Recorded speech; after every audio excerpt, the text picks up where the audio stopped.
My name is Benjamin Ochaman. Now, I will be taking you through one of the 4 P's of marketing, that is place. Now, we talk about place. Place in marketing is regarded as the process of making goods and services available in the right quantities and locations to those who want to buy them. In this sense, we are talking about how the goods or the service is being delivered or is being made available to the final consumer in various quantities.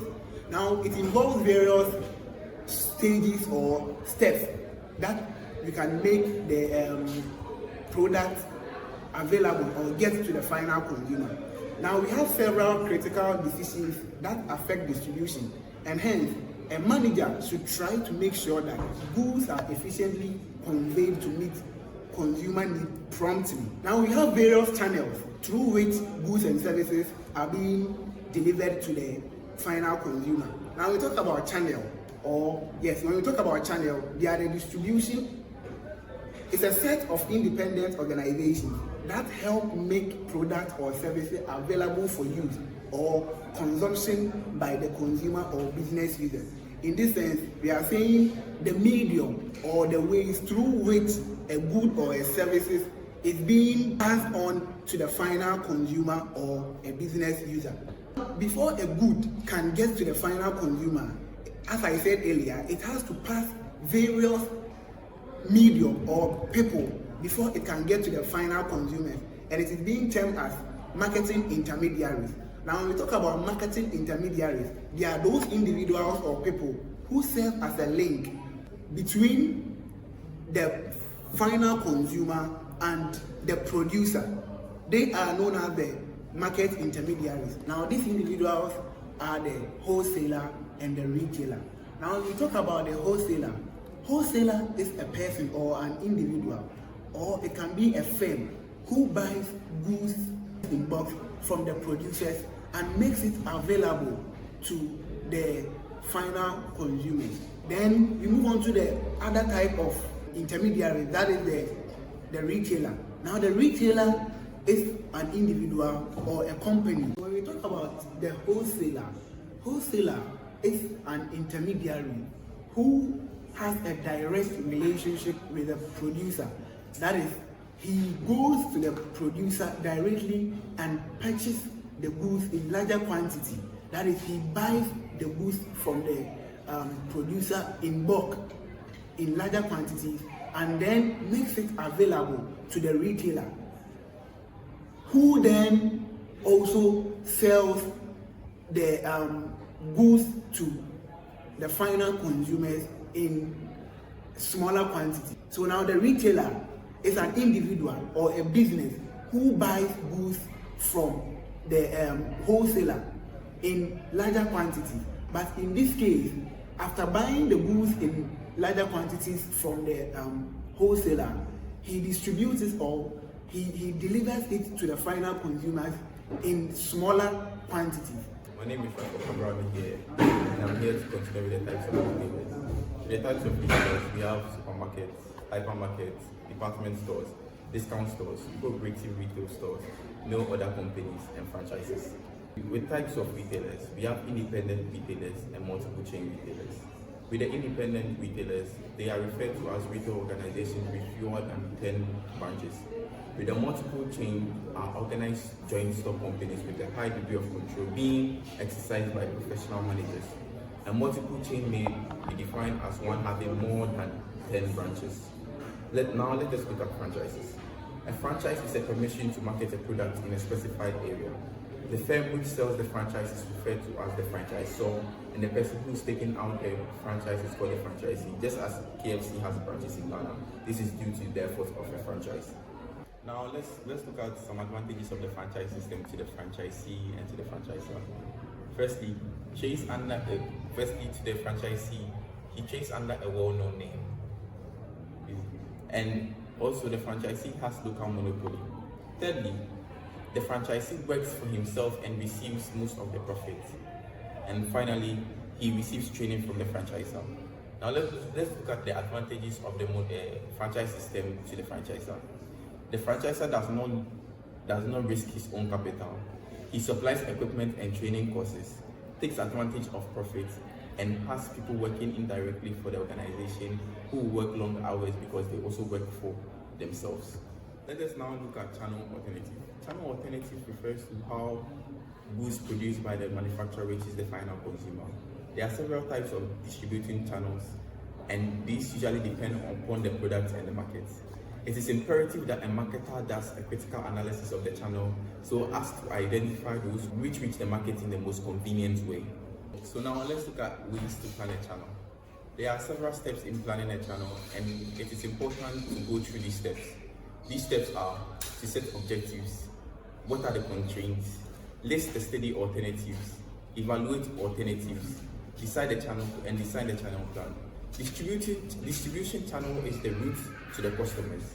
In defining the objectives, it should be appropriate to consider the customer's needs, the nature of the competition, and the nature of the service.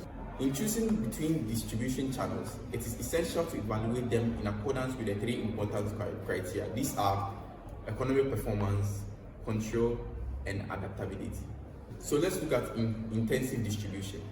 It involves securing as many outlets as possible so that access to the market and availability for customers is maximized. Secondly, we have selective distribution. It entails choosing only a few retailers to stock a particular product that would enable the organization to protect image and create better relationship with retailers. We also have exclusive distribution. Exclusive distribution, producers in certain instances may grant exclusive right to retailers to sell their product in a particular area. Now let us look at the factors affecting the channel selection. These are factors that will judge or cloud an individual's selection process. Some of these being the image of the product and how this image can be projected by a chosen distributor. Another is the size, the nature, and the quality of the sales force of the channel member. The ability to expertise to provide the financial standing of the intermediary. And finally, the need for intermediaries to carry specialist equipment such as the car servicing. So I'll be taking you through factors affecting channel selection. The first factor is the image of the product and how this image can be projected by the chosen distributor. The image here refers to how the consumers or the customers perceive the product in their eyes. This involves branding, packaging, and the overall reputation of the product. The second factor is the size, nature, and quality of the sales force of the channel members. The sales force are responsible for selling the product. The size are the people whom the distributor have employed. The nature refers to the people whom the distributor have employed. Are they natural contractors or employee of the organization? And the quality refers to are they well trained, motivated, and knowledgeable of the product? The next is the ability and expertise to provide after-sales services. Providing excellent after-sales services is crucial for the customer's satisfaction and retention. Such after-sales services can be providing warranty claims, repairs, and replacement, and how well the employees can educate the consumers about the product. The next is the strategy of competitors. Manufacturers can use distribution techniques which can help them compete with those of organizations in the same market. The location of channel members in areas which have the highest concentration of it. Okay, so we move on to channel partners. The first channel partner is vertical marketing system, which is VMS. It's where integration takes place in marketing channels so that a single channel member manages all the channel activities. So moving on to the types of vertical marketing system. 1. Corporate vertical marketing system. Corporate vertical marketing system combines all the channel stages under one ownership. A corporate vertical marketing system streamlines the process by bringing all the elements of distribution channel from manufacturing to the stores under the ownership of a single business.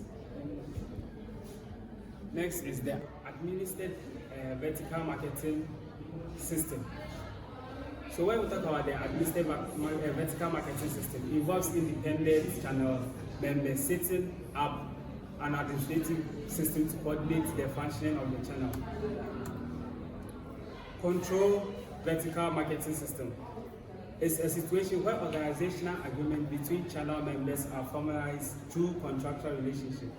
Under contractual vertical marketing system, the members in the distribution channel continue to operate in vertical entities. Physical distribution describes the role of managers in developing an operating system to control the movement of raw materials and finished goods. Training of costs against sales. The physical distribution system provides a balancing mechanism between the need for customer service and the need to minimize costs. Transport is an essential component of product development. Choosing the best possible transport system would involve weighing up a number of components. Types of transport are roads, pipelines, sea, airlines, railways, and factors to consider in transporting of products are time, cost, accessibility, and reliability.